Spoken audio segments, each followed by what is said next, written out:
nga xam ne ni ñu koy waajal jëmale ko ci élection yi nar a ñëw waaye mu am solo ci waxtu bii nga xam ne Sénégal lañ ci biir métti lu jafe loo xam ne kenn nattagul fi mu mën a àgg ak li mu mën a jur ci wàllum yàqu-yàqu ci wàllum réeral jàmm te waccante xalaat ak ñu mel ni leen ndax diaspora am wàllu bu rëy ci loo xam ne ni Sénégal war na bokk di koy aar ñu ñëw waxtaan ak yéen ba léegi ñu taskatu xibaar yi ngeen mën a tas yéen ñi ba ñëpp xam lii Sénégal di dund tey li ko mën a saafara ak bu fekkee ne teg ñu jox ñu ay jéego ñu ko mën a dindi na ko ragal naa ne ñu jëm ci ñëpp nar a rëcc kon ñu doon ci doon waxtaan.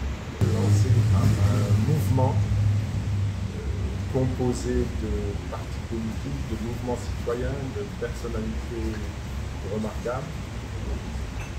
L'appel 2024 a consisté à retenir que le Sénégal avait justement besoin d'une période de transition. Une période de transition qui ne pouvait pas être sur le modèle de celle que vivent les autres pays à la suite de coups d'État. Car nous ne souhaitons pas évidemment pour notre pays un coup de force. Nous considérons par contre qu'il est possible, dans le cadre d'un mandat régulier, d'un mandat unique, d'apporter les transformations dont le Sénégal a besoin, notamment au plan institutionnel. Il faut réformer sa constitution. Dans un sens que tout le monde devine, il faut que l'on cesse de porter à la tête de ce pays des personnes qui, par la Constitution, ont des pouvoirs de roi et qui les conduisent d'ailleurs d'abord à remettre en question tous les engagements qu'ils ont pu prendre pendant les campagnes électorales.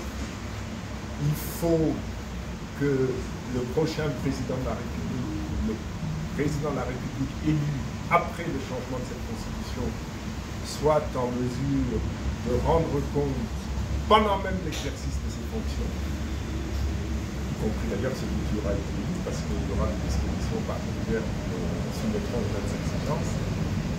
Et au-delà de cela, l'équilibre général des pouvoirs entre le pouvoir législatif, le pouvoir judiciaire et le pouvoir exécutif devra être revu. Et l'appel 2024, dans un sens évidemment d'indépendance à donner à chacun des pouvoirs, et même l'administration est concernée par l'appel 2024, car on a malheureusement traversé une période d'une dizaine d'années maintenant, un peu plus, où on a constaté que le parti au pouvoir monopolise le fonctionnement de l'administration, ce qui est évidemment inadmissible puisque cette administration doit être au service de l'ensemble des usagers. On considère donc, et ça revient au mandat unique, ça nous ramène au mandat unique, que cette transition n'a pas besoin de plus d'un mandat. Et à la limite, que le mandat de 5 ans est même trop long pour mettre en œuvre cette transition.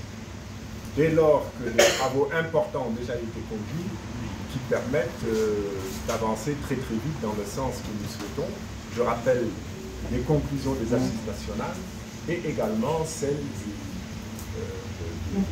de la réforme des institutions qui ont produit même un projet de constitution.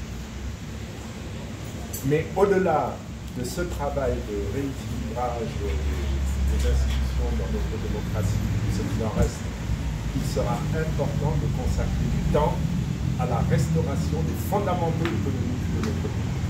Parce qu'il faut savoir, on a tendance à l'oublier, c'est vrai que nous allons vers une échéance électorale, c'est vrai que les gens se bousculent, et peut-être même pour y participer le président actuel, mais il y a un grave échec économique et financier du Sénégal.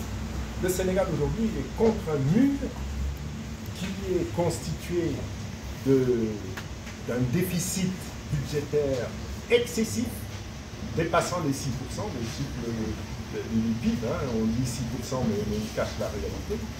Un mur d'endettement colossal, on avait prévenu, ils l'ont quand même atteint.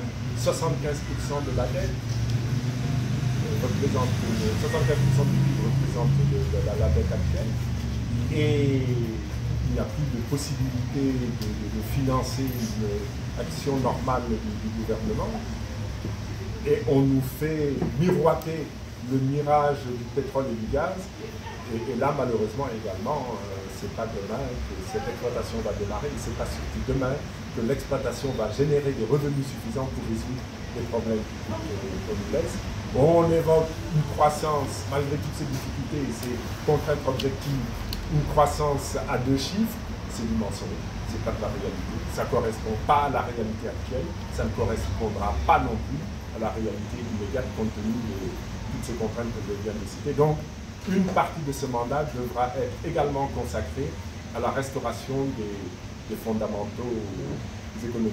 Donc, en conclusion, je me réjouis de constater que l'idée du mandat unique consacré à une transition non seulement visant un nouvel équilibre institutionnel au Sénégal, mais également au-delà une restauration des fondamentaux économiques, soit une idée partagée qui fait son chemin, car je pense qu'elle est indispensable, cette transition, à un retour du Sénégal dans le cercle des nations africaines que l'on pourrait apprécier comme étant le recul démocratique.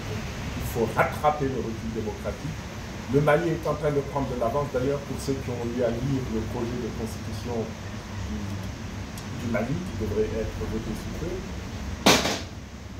que fait le Sénégal pendant ce temps? On recule.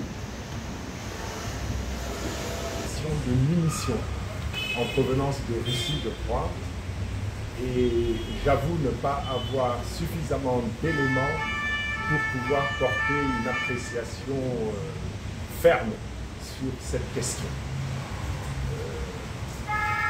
Si c'est la réalité, il faut évidemment regretter cela de la manière la plus ferme possible, mais très sincèrement, pour avoir exercé des fonctions au plus haut sommet de l'État, je pense qu'une présidence de la République n'a pas besoin d'acheter des munitions si elle souhaite en disposer. Je ne vois pas pourquoi elle se mouillerait, passez-moi l'expression, pour acquérir des munitions alors qu'elle peut les faire passer de manière légale ou illégale par le biais d'un ministère habilité. Donc, je suis quand même prudent sur ce point. Par contre, il y a une affaire qui a précédé et qui est d'une gravité extrême. Il y a des achats d'armes qui ont été confiés à un voyou africain, permettez-moi l'expression. Un contrat qui n'a rien de régulier parce que c'est un ministère civil en charge de l'environnement qui a passé commande de 45, je crois qu'on était peut-être sur milliards d'armes. Et le contrat également est inquiétant au plan des soupçons de corruption qui peuvent s'en dégager. Car non seulement c'est un ministère civil qui passe la commande, mais on le cache par du secret défense, donc on ne souhaite pas que l'information circule. Et dans le libellé du contrat, il n'y a même pas de détail des prix pour les différentes rubriques d'articles commandés. Et parmi ces rubriques d'articles commandés, il y a des articles qui ne sont plus fabriqués par le fournisseur depuis plusieurs années. Donc, manifestement, il y a là un gros problème. Ces armes, pourquoi faire? Ces armes, pourquoi les destiner à un ministère civil?